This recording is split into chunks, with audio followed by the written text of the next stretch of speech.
pray that we'll have an open mind, open heart this morning. We can study your word, gain knowledge and wisdom and insight into how you would have us lead our lives. And thank you that it's due. In Christ's name. All right. Okay, we are in Acts 22. We got down to verse 10, I believe it was.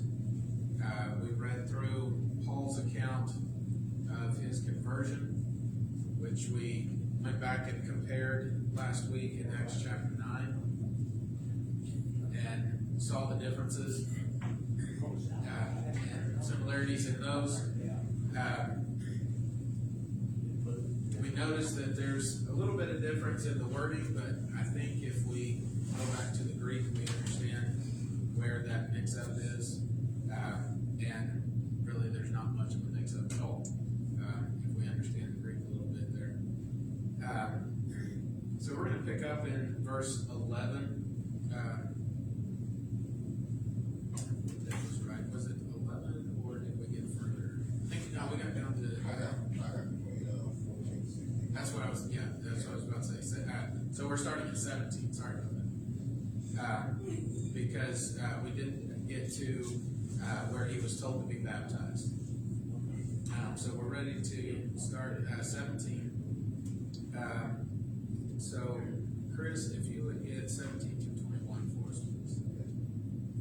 And it came to pass that when I was come to Jerusalem, even while I prayed in the temple, I was in a trance and saw him saying unto me, make haste and get thee quickly out of Jerusalem, for they will not receive thy testimony concerning me.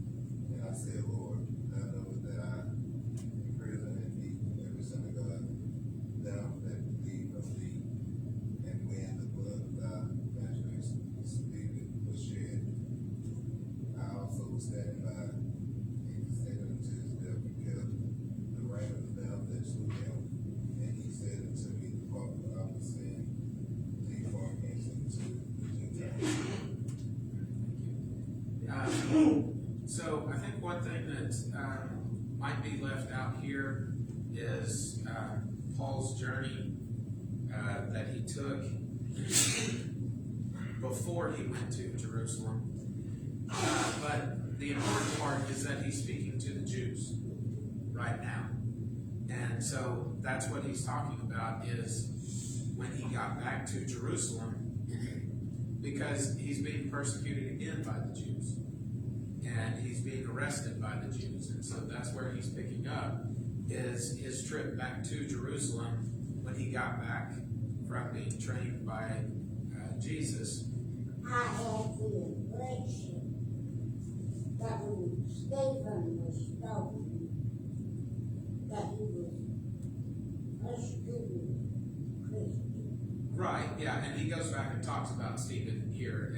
Yeah, we'll get back to that. But right here in verse 17, he's talking about after he obeyed the gospel. Oh, And he had went with Jesus. He came back and he's in Jerusalem and he's praying in the temple, and the Jews are coming after him, and Jesus tells him to make haste and get out of Jerusalem.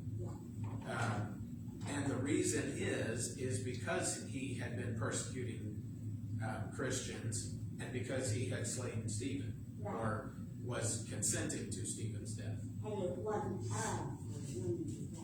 Right, it was not time for him to die, and so Jesus is saying, you need to get out of here. You need to go and save your life at this time. And so Paul is reflecting. Paul is looking back, and he's admitting to the wrong that he did. He's opening up to that, and he's doing that here in front of these Jews. Yes, I did wrong. I know that I did wrong. Yes, I consented to Stephen's death. But I've also done some good. Christ is on my side, and he's telling me what to do. And now he's telling me at this time, when I was in Jerusalem, depart, for I'll send you to the Gentiles, because the Jews right now are against you. And this isn't the point where he says, that my mission is to preach to the Gentiles, in so many words. This is a different part that we'll get to in another chapter. But he's telling him basically that's what your mission is to preach to the Gentiles by telling him to go to the Gentiles. But we'll have another verse that tells us that that's what his mission was. Acts 21, verse 21. There'll be another verse in another chapter that's what he says Jesus' mission to him is. But that's basically what he's saying here when he says go to the Gentiles. Okay, so he's reflecting back, and he's saying, I was persecuted by you guys then, I'm being persecuted by you now, but at that time, I was told to save my life. Now, I know this is the end of my life, and I'm calling on my Roman citizenship, and I want to be sent to Rome. So, it's okay that I'm in front of you guys, but I'm going to Rome now. So, all right. So, Yeah, go ahead. I'm reading 23, we just read down to 23, right? We read to 21. We're about to get 22 through 25. But 22. So he's in the temple and Jesus is talking to him. You went into a trance in the temple. Yeah, but he's reflecting back when he was in Jerusalem after he came back from, where was it? He was, he went to, But he was talking to Jesus. right, But the people in the temple heard him talking. he's telling the people about his trance. He's telling them about this trance that he had when he was in Jerusalem after he came back from his journey. What we at? Acts 22, verses 17 through 21. He's giving this whole speech to the Jews, and he's telling them about what happened when he came back to Jerusalem from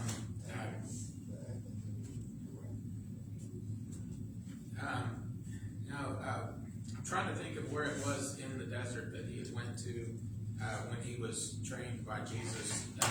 We can read about that in Galatians chapter 1.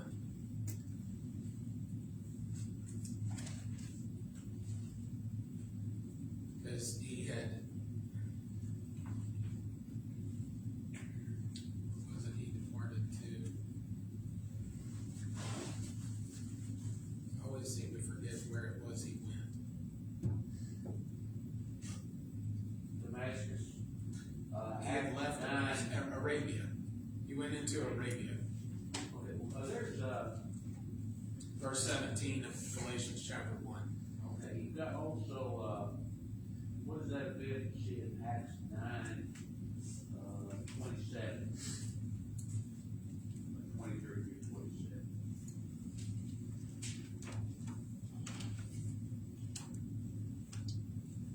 Right, this is where he came back to Jerusalem after being in Arabia. Okay. Yeah. Galatians what now?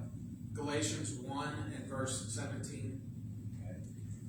This is where in Acts 9 it looks like he went straight to the apostles, but we have to go to Galatians chapter 1 to understand that he did not go straight to the apostles. He was gone for, what was it, a space of 3 years. 3 years, wasn't it? 3 years, verse 18 of Galatians 1:18 says, after 3 years I went to Jerusalem. Right. So he was gone for 3 years before he ever came back to Jerusalem. And that's what he's talking about now in Acts 22, is his return back to Jerusalem from Arabia. And while he was in the temple in this trance, Jesus is talking to him. And so he's recounting that event in the temple to these Jews as he's giving this speech. So this isn't what's happening right now. He's telling what happened back then while he was in Jerusalem at that point.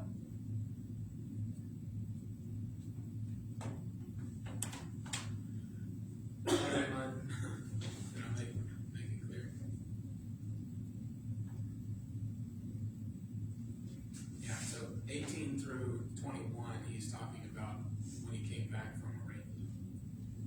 He's not talking about what's happening right then.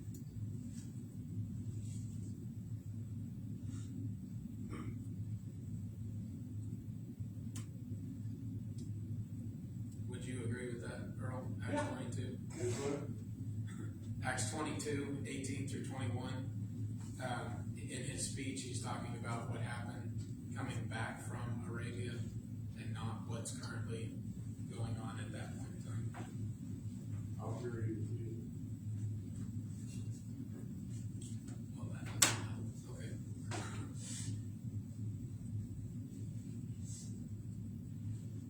All right. Okay, if there's nothing else with that, Steve, could you read 22 through 25 for us, please? And they listened to him until this word. Then they raised their voices and said, "Away with such a fellow from the earth, for he is not fit to live." Then as they cried out, they tore off their clothes and threw dust into the air. The commander ordered him to be brought into the barracks, and said that he should be examined under scourging, so that he might know why they shouted so against him. As they bound him with thongs, Paul said to the centurion who stood by, "Is it lawful for you to scourge a man who is a Roman and condemn?" Okay. So, verse 22, the reason that they're so upset is because of all that he's done in his past. They're upset with the persecution that he had done, and they're upset with all of this that he's talking about, even right now. They're upset with his speech. And so they're accusing him of all of this wrong. Well, they don't understand the change. He's also talked about resurrection and all of that. And that's what we're about to get into here in just a little bit. That's one of the other accusations in the next chapter. But he goes to the chief captain and he lets him know about his Roman citizenship. And so the chief captain almost breaks here. So we're done with all of this. And so he pulls him aside because he can't let anything like this go on with all being a Roman citizen.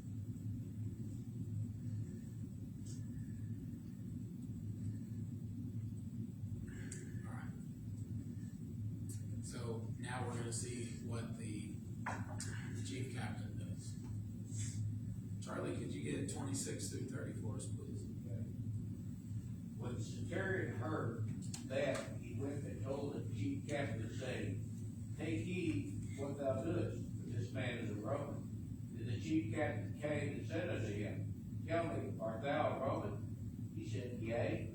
And the chief captain answered, "With a great sum I obtained this freedom." And Paul said, "I was a freeborn." Then straightway they departed from him, which should have examined him. And the chief captain also was afraid, after he knew that he was a Roman, because he had bound him. On the morrow, because he would have known the certainty wherefore he was accused of the Jews, he loosed him from his bands, commanded the chief priests and all the council to appear, and brought Paul down and set him before them. Okay. Now, it's really important how, in verse 28, the chief captain asks him how he obtained his freedom. Because there's two types of Roman citizens. There's those that are born Roman citizens, and then there's those that are captured in war or slavery, and they have to work their way up and buy their freedom. And this captain apparently bought his freedom. And so he's showing great respect to Paul because Paul is not like him. Paul was born a citizen. And so he's trying to show the difference between the two of them.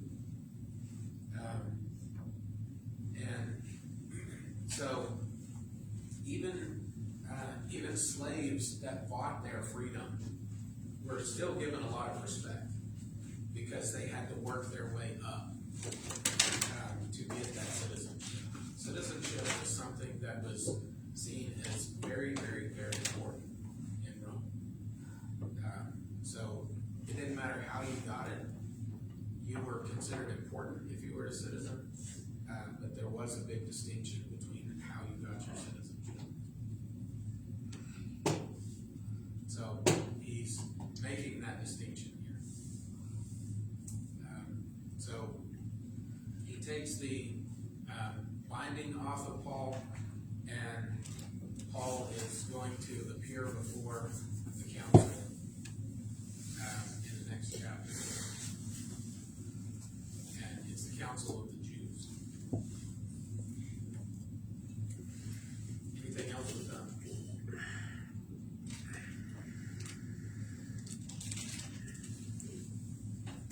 All right, we'll start chapter 23.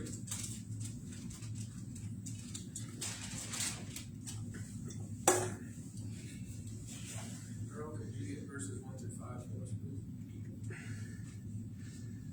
All the rest of the opposing counsels that men dreaded, they lived in all good conscience before God until this day. The high priest Ananias commanded them to purify him, to smite him on the mouth. Paul said to him, God shall smite thee, thou lying wall. For sittest thou to judge me after the law, and commandest me to be smitten contrary to the law. And stood by, said, Revilest thou God's high priest? Paul said, I was not ready that he was the high priest, but it is written, thou shalt not speak evil of the ruler of thy people. Okay. So, Paul is speaking to Jews. I don't believe that these are Jewish Christians. I believe these are just Jews. And so, when he says brethren, he's referring to them as Jewish, just Jewish brethren, because they are all Jews. We've kind of talked about this before. How is Paul in all good conscience? What he thought he was doing was right. Even when he was persecuting Christians, he thought he was doing God's work. So he can honestly say that. Why did the high priest slap him or have him slapped?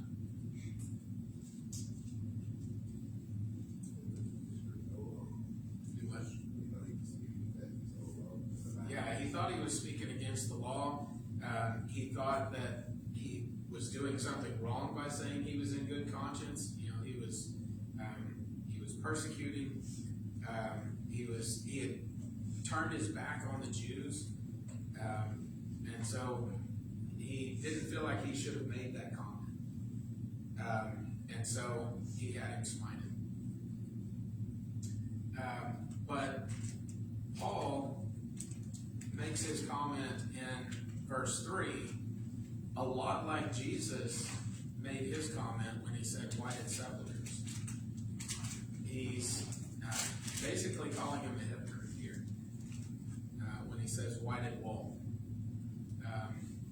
It's Matthew Henry's commentary that basically says you've got all this dirt and smut and you're covering it up with white paint. And I kind of agree with that. And that's basically what he's saying. You've done all this wrong, but you're trying to put on this pure face in front of everybody else. And really, I've done nothing wrong. So, Yeah, he's putting on a show. We see this over and over again in the religious leaders many times today out there. Yeah, Nothing's changed in 2,000 years. that is so true. They do all their evil behind closed doors, and then they put on this pure face in the public. stood by, revilest thou God, high priest. That's one good thing about these stories, not stories, the word you use, accounts, is that for us today, we can see, oh, they told us about this, it was happening, it's happening, same thing, same people. Right. We haven't gotten any better. Nothing's changed. Like Solomon said, there's nothing new under the sun. We see the same things over and over again. Sad equals, well, emotions nowadays, that dictation of the word. It's more about emotion. So, yeah, that's, Paul has done nothing wrong. He's being brought before them when they're the ones that have actually done what's wrong and should be put on trial. Okay. All right, I'll read 6 through 11 here. But when Paul perceived that the one part were Sadducees and the other Pharisees, he cried out in the council, Men and brethren, I am a Pharisee, the son of a Pharisee, of the hope and resurrection of the dead. I am called in question. And when he had so said, there arose a dissension between the Pharisees and the Sadducees, and the multitude was divided. For the Sadducees say that there is no resurrection, neither angel nor spirit, but the Pharisees confess both. And there arose a great cry, and the scribes that were of the Pharisees' part arose and strove, saying, We find no evil in this man, but if a spirit or an angel hath spoken to him, let us not fight against God. And when there arose a great dissension, the chief captain, fearing lest Paul should have been pulled in pieces of them, commanded the soldiers to go down and to take him by force from among them, and to bring him into the castle. And the night following, the Lord stood by him and said, Be of good cheer, Paul, for as thou hast testified of me in Jerusalem, so must thou bear witness also at Rome. So Paul kind of sees an opportunity here to get out of this place. And so he noticed that there were Sadducees and Pharisees, and he kind of draws on experience of his own people, the Pharisees here. And so he brings up the resurrection of the dead. And so this causes dissension and fighting between the two groups. And he's kind of in the middle of all of this. And so this Roman centurion has to send people in to get him out of there because he's afraid he's going to be torn to pieces. And so they get him out of there. It kind of looks like a ploy to me, the way he did it. Anybody else think anything else?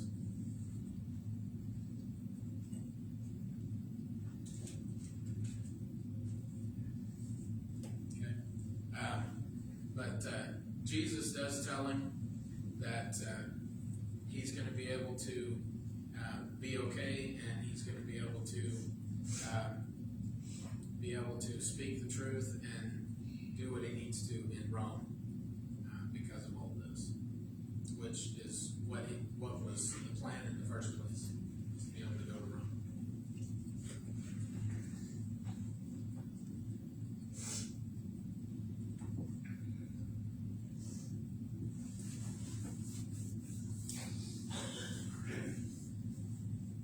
If there's nothing else on that, Sarah, could you get 12 through 22, please?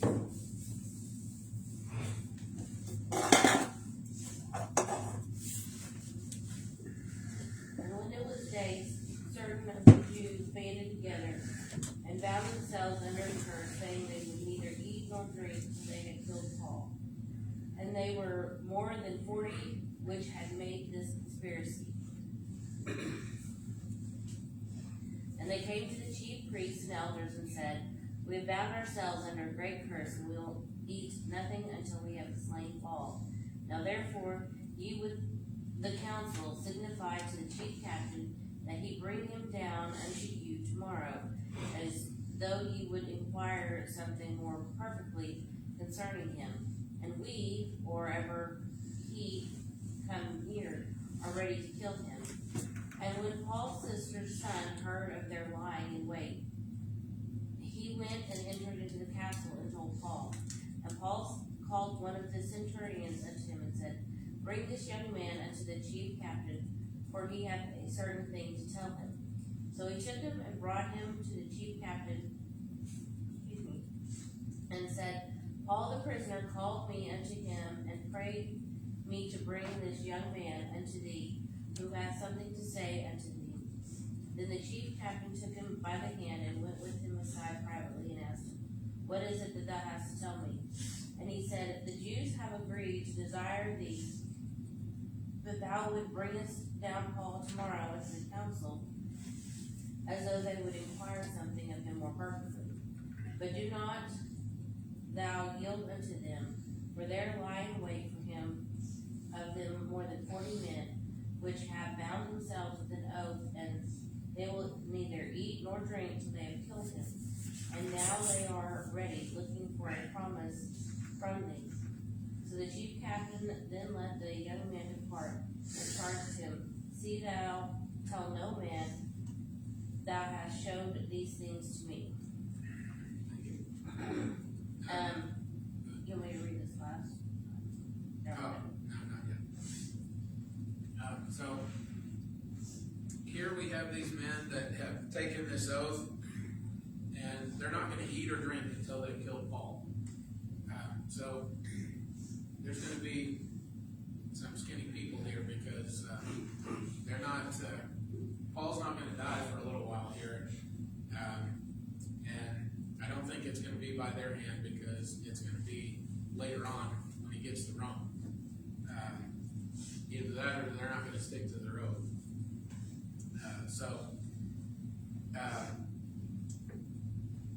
One thing that I notice here is that these Roman guards have a lot more respect for Paul and trust him a lot more than any of his Jewish brethren ever did.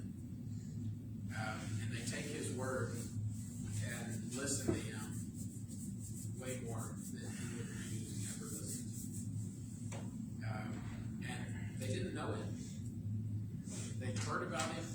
They probably heard maybe him speak a few times, but they didn't know him like the Jews. But they trust him and they take his word, and they listen to this plot. And I don't know that we would get that same courtesy nowadays that Paul got. So I think that's pretty important. I mean, I know it was all part of a plan, but they trusted him. So I think that's important to know here. Well, none of us here have a government standing out. They keep all of it. Yeah, that's true. That would be a difference if we had a government that only one senator, representative. These are disciplined men who are listening, not working on their mental abilities or wisdom, the mental part of it, gathering all the facts rather than working on emotion. Right. They're taking the route that a person should take, told us, we're gonna get in all the facts, and then we're gonna do what needs to be done. He says this, we're gonna find it out. We're gonna get the facts in before we do anything that's irreparable. Yep. And that's important to know. They listen to everything, everybody. They got all the facts. Yep. Even Pilate listened to the facts and came up with the right decision. Initially. Right. I think another point to note here, I could be wrong, but this is probably the first time that we see that Paul had a sister. And Paul had a nephew. So, I don't know of any other point that we even see that he had anything.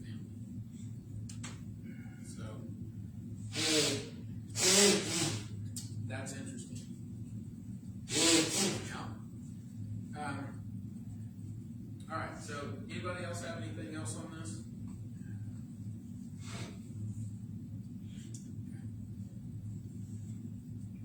All right.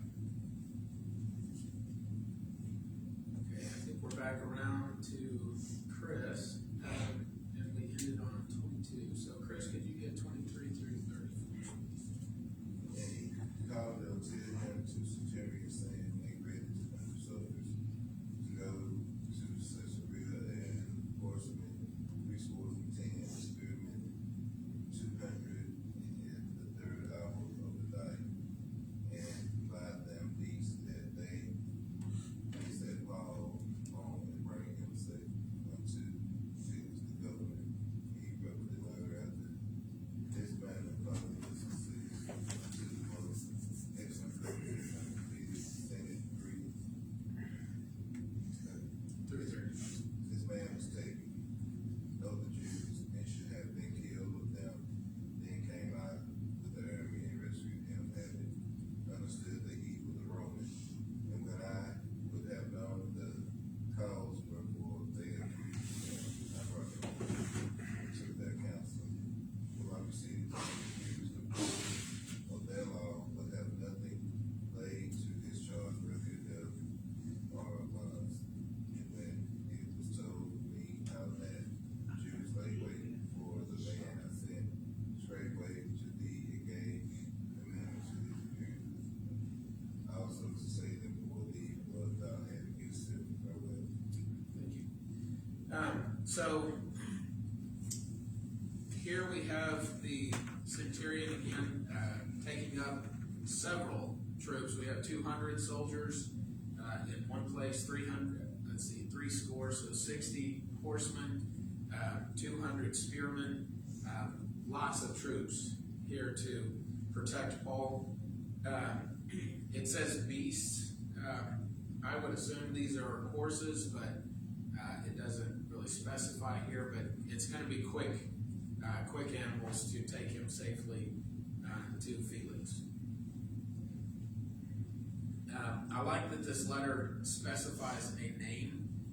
This is Claudius Lysias. He is the chief of these soldiers. He's in charge. He would have been over 600 to 1,000 men.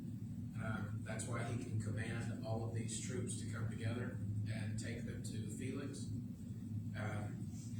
And these troops would have faithfully guarded Paul and done their utmost to not let anything happen to him. Whatever order was given, they would have kept that order with their life. That's the way Roman soldiers work. And they work together to the end. And this particular order was to protect him all the way to Felix, and they weren't going to give up on him. So Paul was in the best hands. And it tells us what this letter said. And Claudius isn't bragging in any way here by saying that he saved Paul. He's just telling the events of what happened.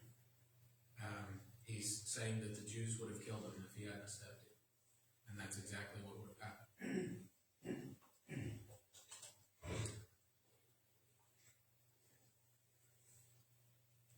Does anybody have any questions or comments on that section? Claudius' only concern is that he's a Roman. Has nothing to do with religion or law. It's that he's a Roman. And that's important to note here too, because he's unbiased. He's just a soldier doing his job. And that was his only job, was to protect Roman citizens. And that's what we've seen all throughout chapter 22 and chapter 23 is him protecting Paul from Roman citizens. And we've seen that with all of these Romans that have encountered Paul. Anytime the Jews have stepped in to do their part to do harm to Paul, and Paul says, "I'm a Roman," they pump the brakes. They're like, "Wait a minute, no, we need to protect Paul." And that's why Paul calls on his Roman citizenship.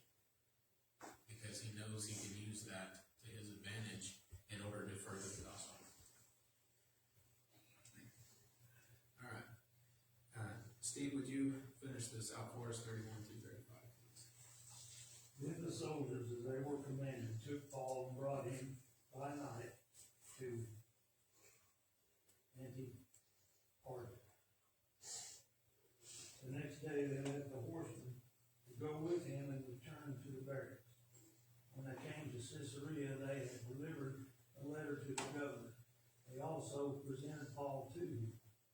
And when the governor had read it, he asked him what province he was from, and we understood that he was from Sicilia. He said, I will hear you when your accusers also have come.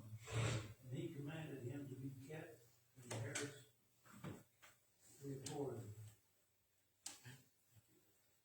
So they get him to Felix safely. The horsemen return, and Felix decides he's going to keep him under guard until the Jews get there, or his accusers get there. And so Felix is doing the same thing. He's going to wait and hear all of it. He's going to hear both sides of the story before he makes any judgment. So he's doing the right thing too. But this is what Paul wanted.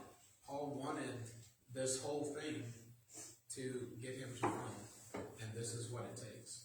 He's seeing all of these governors all along the way, and eventually it's going to get him to Rome, which he's appealing to Caesar. All right. Anything else on that before we start on chapter 24?